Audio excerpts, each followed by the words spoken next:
त्या ठिकाणी उभा आहो आपल्या सर्वांचे राजे राजे छत्रपती शाहू महाराज.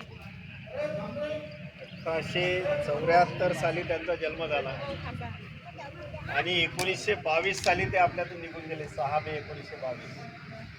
48 वर्ष त्यांचं जीवनमान होतं.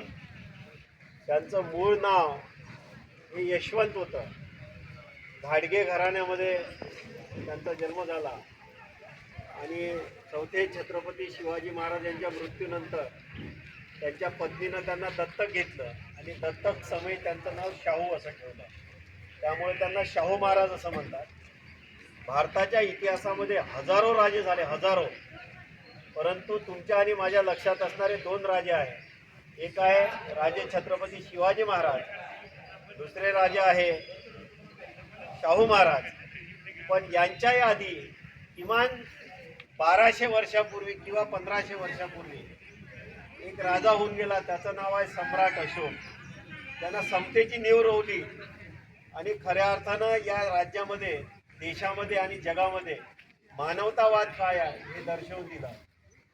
मगाशी आम्ही या ठिकाणी बाहेर जेव्हा एका व्यक्तीला विचारलं, शाहू महाराजांच्या कांबळे नावाच्या व्यक्तीला, गंगाधर कांबळेला ज्यांनी चहाचं दुकान लावून दिलं, तुम्ही मी अनसिएबल आहो, कांबळे अनटचेबल होते.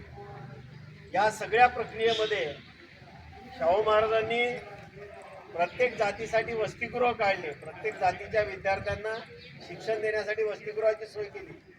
आणि जो बाप आपल्या पोराला शाळेत पाठवणार नाही त्याच्यासाठी 1 रुपया दंडाची कायदा केला. शाहू महाराजांच्या जीवनामध्ये फार मोठ्या प्रमाणात इथल्या ब्राह्मणी व्यवस्थेनं त्यांना विरोध केला. परंतु शाहू महाराजांनी डॉक्टर बाबासाहेब आंबेडकरांसारखा नेता हा आता तुमचा नेता आहे या पद्धतीची घोषणा केली. महात्मा ज्योतिबा फुलेंनी चालवलेल्या सार्वजनिक सत्यधर्माच्या बद्दल शाहू महाराजांनी प्रचंड प्रमाणात त्यांनी सहकार्य केलं. बाबासाहेब आंबेडकरांनाही सहकार्य केलं. आणि युस्कर गुरुजी जे होते त्यांनी छत्रपती शिवाजी महाराज, तथागत भगवान गौतम बुद्ध आणि तुकाराम महाराज यांच्यावर छोटी छोटी पुस्तिका काढले होते. तेव्हा त्यांनी 25,000चं कर्ज घेतलं होतं. 25,000चं कर्ज फेडण्याकरता ते गावोगावी पुस्तकं विकत होते.